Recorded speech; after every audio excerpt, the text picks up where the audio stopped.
Hey everyone, how's it going? It's Matt here. In this video, I wanted to give my opinion on the Vandriel Designs Modular Optics Plate, aka the MOP. So this product basically gives you a very versatile plate, sometimes called a tack table, in order to attach multiple gear items simultaneously on a tripod. And this plate was given to me from Edwin Vandriel, the man himself, after the Northern Rimfire Series match. I actually noticed there were a few of these plates on the prize table, and I wasn't lucky enough to pick one up myself. However, after the match, he approached me and said he had a spare one that he was willing to pass to me if I were to test it and give him honest feedback. So that is what I took him up on, and honestly, it was actually a great timing for me, or I guess sort of a lucky timing, because at the time I was already looking at options to purchase a plate in order to do exactly this, like run multiple items on the tripod at the same time. So I have talked to him on the side about a few suggestions that I had, and again, I'm going to be as honest as possible, but generally I've really enjoyed using the modular optics plate here, and it has been really flexible and allowed me to do a lot of stuff that you can't usually do without this mounting solution. I know looking at something like this, which is an example of one of the configurations that worked really well for me, it looks pretty intense, like there's a lot going on here, but in some ways it actually simplified my life because oftentimes I'm filming and spotting at the same time, and it's allowed me to have less gear to actually carry. So I can eliminate a tripod that I would usually use for certain cameras and just put it all on my main tripod and have less things to carry stage to stage. So in some ways it does simplify my life. So I'm gonna go ahead and take off a lot of the gear off the plate so that we can take a closer look at the product itself. All right, so I removed most of the items, but I'm going to keep on the mounts because those are much more involved to remove and reinstall later. I do want to mention first that this is fully made in Canada and it is a billet aluminum plate, which means it's not cheap. I don't know of any tack table that's billet aluminum that is cheap because you're paying for a lot of machine time, and it's again made domestically, which is awesome, but the value to the end user is going to be totally dependent on their needs and what they would use the plate for. If you only ever need to run one item on your tripod, obviously a plate would not be a good use of your money. But someone like me who oftentimes runs a lot of different stuff on the tripod at the same time, this is a great solution. You have, as you would expect, a lot of mounting points, and these come in the form of two things. The first mounting point are these 1/4-20 threaded holes, and the other mounting solution here are M-LOK slots. However, not all the slots you see on the plate are M-LOK compatible. The rows with 3 slots, the more rectangular ones, those are M-LOK, but the more oval holes or slots are not technically M-LOK. Now you can still attach things to them if you sort of jerry-rig it, but I did ask Edwin why he didn't make these oval holes M-LOK as well, and it's because some of these oval holes he had to keep thicker in the material to help with the rigidity of the plate. However, from what I understand going forward, he will convert some of the oval ones into M-LOK as well, so there will be even more M-LOK mounting points on the plate. As you see the plate right now, there are 4 rows of M-LOK slots on each side, so 8 total, and you can see the amount of 1/4-20 threaded holes throughout the plate. So you do have a lot of options as it is. I never really had an issue finding a spot to mount something. The biggest limiting factor is going to be the size of the actual item you want to put on the plate, because if you want to run binoculars in the middle, you can't run something right up against that, which is pretty self-explanatory.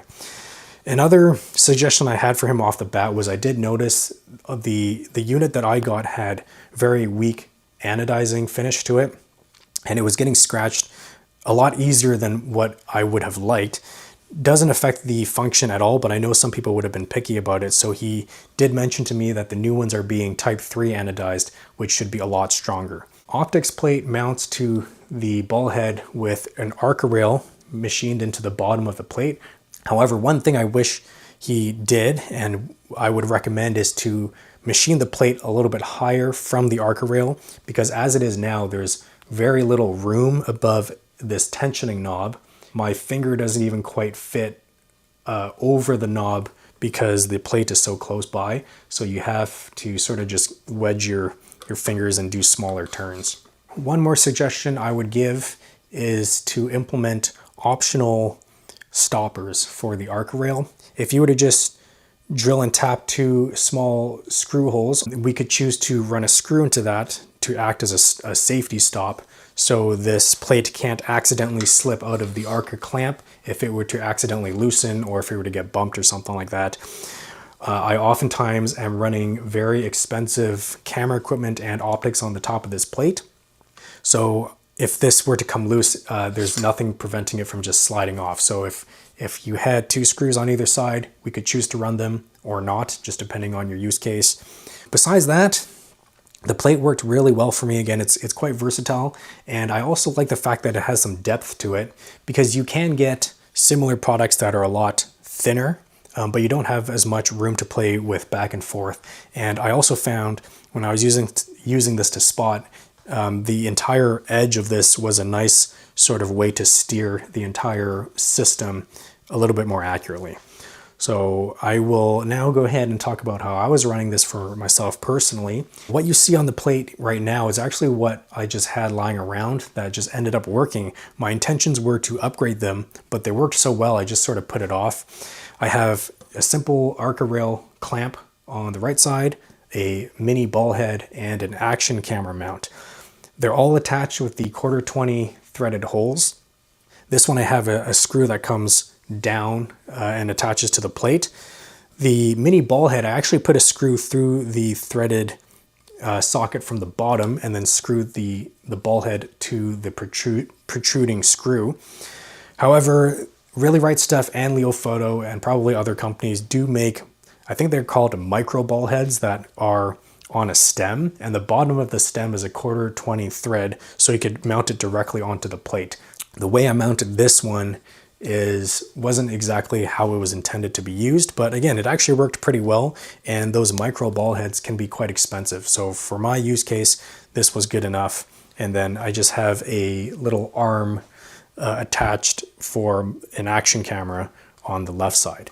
I did use the M-LOK slots for some Picatinny rails when I was running some scopes side by side, but for my camera work and spotting, this is generally the setup I was using.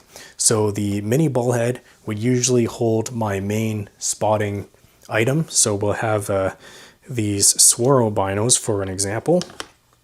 On the right-hand side clamp would be my secondary spotting item, which could often be a rangefinder, a spotting scope, or if I'm filming, my target camera setup. So I would have either a dedicated camera or sometimes a scope with a trigger camera on it, similar to what you see here. And the way I would mount this to the Arca clamp is with this Picatinny to Arca rail adapter. This is a Leo Photo product. So I wouldn't use this for spotting. I would use this again to acquire target footage for my videos, because watching a stage without seeing the targets, in my opinion, is quite boring. So this is how I would often do it. A weekend, as an example, that worked really well for this was the Alderbrook matches, where I shot the gas gun match as well as the rimfire match the next day. All the target footage in those videos were done with this setup here, with the scope and a target camera on the scope. The nice thing about having my main optic on the ball head is I can sort of align it to whatever device is on the right side. So I would point the scope at something fixed in the distance, and then I would use this ball head to adjust my binoculars so it's looking at the same thing. So as I'm using the binoculars spotting and looking at whatever target I need to look at, the scope is always pointing at the same thing. And if I need to record target footage, that's how I was doing it. And it worked pretty well. I can do the same thing for a rangefinder. Again, sort of line up my binoculars with a rangefinder or with their spotting scope, so they're always looking at the same thing. And that's the reason why you might want a micro ball head for one of the items, to sort of pair them up nicer. The action camera mount here, just a little arm that you can move around and point this in all sorts of different positions. And then, as you also saw, for certain matches, I also have a wind flag, which has a 1/4-20 screw on the bottom of that, and you can attach that directly to the plate, which is very easy. And this can extend way up so you can get the flag out of your face and you won't have the flag hanging in front of your optics and stuff. This arm extends like almost 4 feet, so way up there. And this extendable flag, wind flag pole is from KI Precision. So this is, again, just an example of one of the setups I would use with the plate system. And again, it helped simplify some things. So overall, this plate system is good. Few tweaks I think you can make to improve it. But all in all, even as it is right now, I'm very happy with how it's performed for me. And going forward, it's gonna still serve me pretty well. So anyway, that was the Vandriel Designs modular optics plate. If you have any questions, I'll do my best to answer. And if not, I'll see you in the next video. Take care. Cheers.